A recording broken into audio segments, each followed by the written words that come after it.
தேனீ கூட்டங்களை ஆய்வு செய்யும் முறை. தேனீக்களை பொறுமையோடு கையாள வேண்டும். பெட்டியின் முன்புறம் இருந்து கையாளக்கூடாது.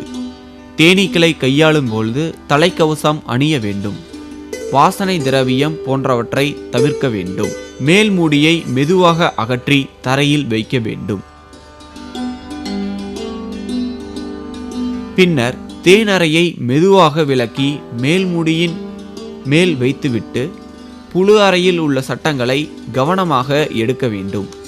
தேனீக்கள் அதிக அளவில் உள்ள நிலையில் அவற்றை அடிப்பெட்டி துவாரத்தின் வழியே தேனீக்கள் உள்ளே செல்ல இரு கைகளினால் சற்றே சாய்வாக தேனீ அறையை பிடிக்க வேண்டும்.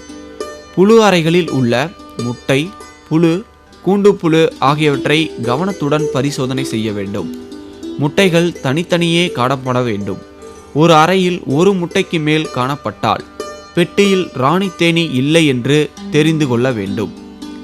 புழு அறைகளில் உள்ள புழுக்களின் வளர்ச்சி நன்றாக உள்ளதா என்பதை கண்டறிய வேண்டும். கூண்டு புழுக்களின் அறைகள் சரியாக மூடப்பட்டுள்ளதா என்பதை சரிபார்க்க வேண்டும். வேலைக்கார தேனீக்களுடைய அறை தட்டையாக மூடப்பட்டிருக்கும். ஆண் தேனீக்களின் அறை சிறிது தடித்து உயரமாக தோன்றும். அதிக அளவில் ஆண் தேனீ அறைகள் காணப்பட்டால் ராணி தேனீ அறை கட்டப்படுகின்றதா என்பதை கவனமாய் பார்க்க வேண்டும்.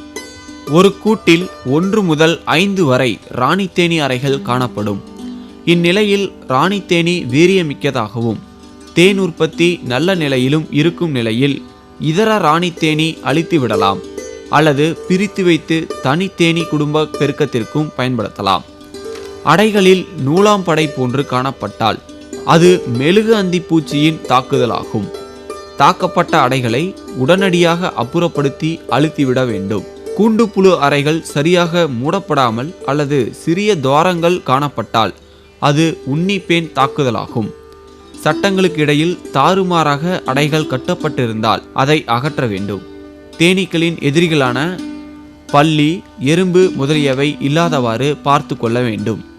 எறும்புகள் பெட்டிக்குள் நுழைவதை தடுக்க தொட்டி தாங்கிகளின் கால்களில் தண்ணீர் உபயோகிக்க வேண்டும். பெட்டியை பிரித்தது போல் கவனமாக அவற்றை மீண்டும் பொருத்தி வைக்க வேண்டும். வாரத்திற்கு ஒரு முறை பெட்டிகளை ஆய்வு செய்து கண்காணிப்பது அவசியமானதாகும்.